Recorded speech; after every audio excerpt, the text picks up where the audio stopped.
بسم اللہ الرحمن الرحیم۔ کامیابی سمجھتے ہیں جو زیادہ دولت مند ہے زیادہ کامیاب ہے،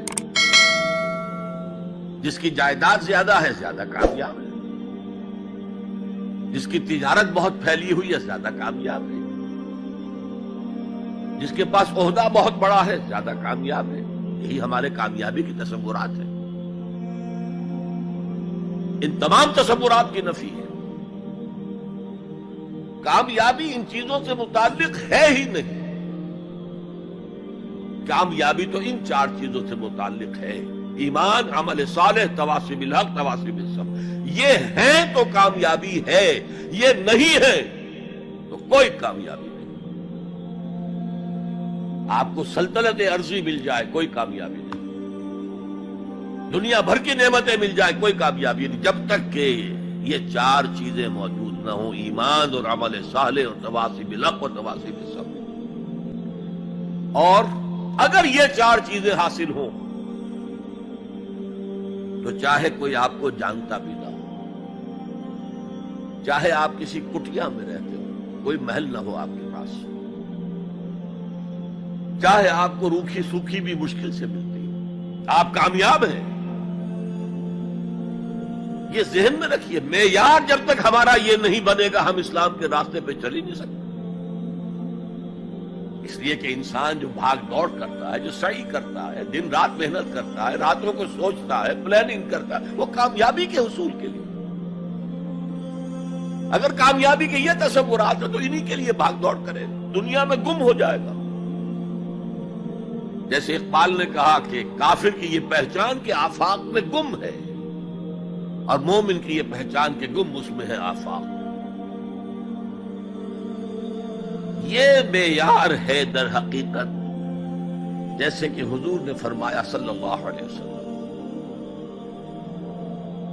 کہ بہت سے لوگ ایسے بھی ہوتے ہیں جو اگر کسی محفل میں جانا چاہیں تو بار نہ پا سکے، انہیں اجازت ہی نہ ملے۔ اگر وہ کہیں رشتہ کرنا چاہے تو کوئی انہیں رشتہ نہ دے۔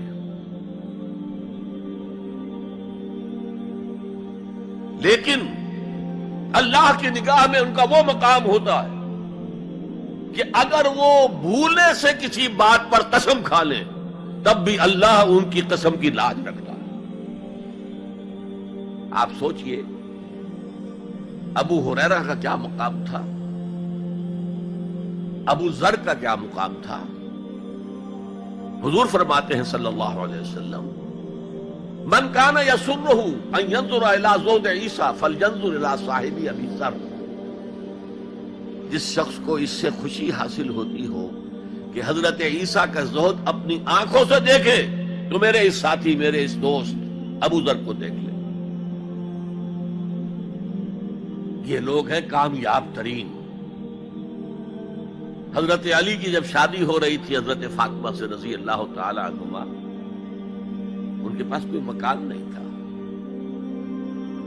ایک انصاری صحابی نے ایک حجرہ دیا ہے جس میں کہ وداع ہو کر حضرت فاطمہ نے، کوئی گھر نہیں تھا، فقراء صحابہ میں سے تھے، مہر دینے کے لیے کچھ نہیں تھا۔ حضور نے پوچھا کچھ ہے علی تمہارے پاس مہر دینے کے لیے؟ اس کیا حضور کچھ نہیں میرے پاس۔ فرمایا تمہارے پاس وہ زرہ ہوتی تھی ایک؟ عرض کیا جی زرہ تو ہے، لیکن ظاہر بات ہے زرہ تو ہتھیار ہے، جنگ کے لیے ہے، جہاد فی سبیل اللہ کے لیے۔ آپ نے فرمایا جاؤ اسے بیچو یا گروی رکھو، اسے لے کر آؤ، مہر تو دینا ہے۔ کیا اس مفلسی کی وجہ سے حضرت علی ناکام انسان تھے؟ لیکن واقعہ یہ ہے کہ کامیابی کے اور ناکامی کے اس معیار پر ہمارا دل ٹھکتا ہے۔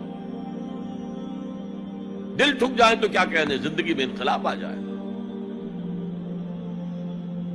میں جو بات کہہ رہا ہوں دل گواہی دے گا کہ صحیح ہے، لیکن برا نہ مانے تو میں عرض کروں گا، قرآن مجید میں ایک آیت آئی ہے کہ اے محمد جو کچھ آپ کہہ رہے ہیں صلی اللہ علیہ وسلم، کوئی بات لگتی تو ٹھیک ہے۔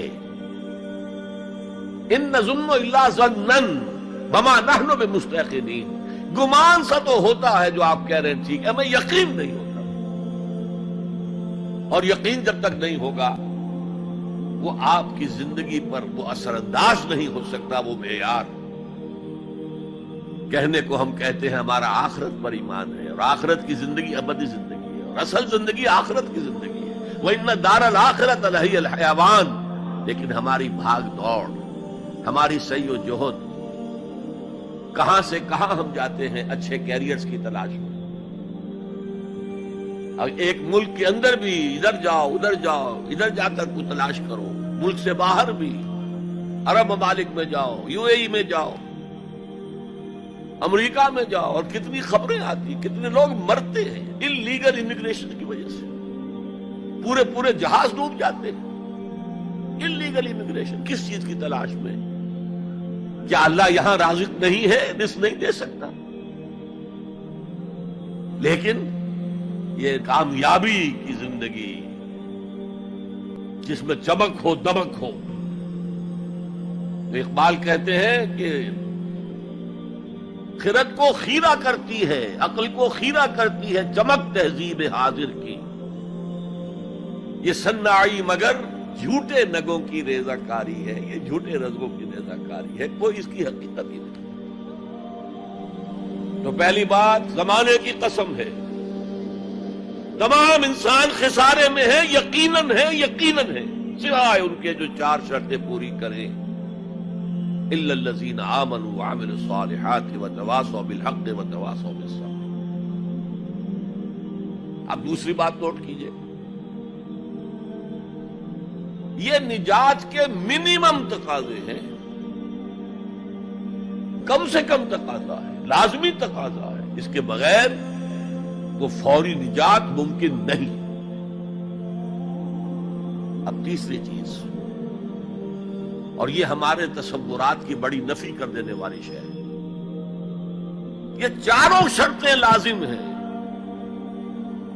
ہم سمجھ بیٹھے صرف ایمان سے نجات ہو جائے گی، اس سے بھی آگے ایمان ہو نہ ہو ہم مسلمان ہیں، محمد کے امتی ہیں صلی اللہ علیہ وسلم، نجات تو ہو ہی جانی ہے۔ یہی تصورات ہیں کہ جنہوں نے ہمیں بے عمل کر دیا۔ جب بغیر کسی سعی کے، بغیر کسی محنت کے، بغیر کسی بھاگ دوڑ کے، بغیر کسی قربانی کے نجات حاصل ہو جائے تو کس کا دماغ خراب ہوا ہے کہ وہ محنتیں کرے، مشقتیں کرے، قربانیاں دے، اپنا خون دے، اپنا مال دے۔ لہذا یہ چاروں چیزیں لازم ہیں۔ یہ اللہ کا کلام ہے، یہ شاعری نہیں ہے، شاعری میں مبالغہ بھی ہو جاتا ہے۔ اللہ کا کلام ایک ایک حرف، جو غالب کہتا ہے کہ گنجینہ معنی کا طلسم اس کو سمجھیو، جو لفظ کے غالب میرے اشعار میں آوے، میرے اشعار میں جو لفظ آتا ہے اس کو گنجینہ معنی کا طلسم سمجھنا، یوں نہیں کہ میں نے ایسے ہی عام طور پہ وہ لفظ استعمال کر دیا۔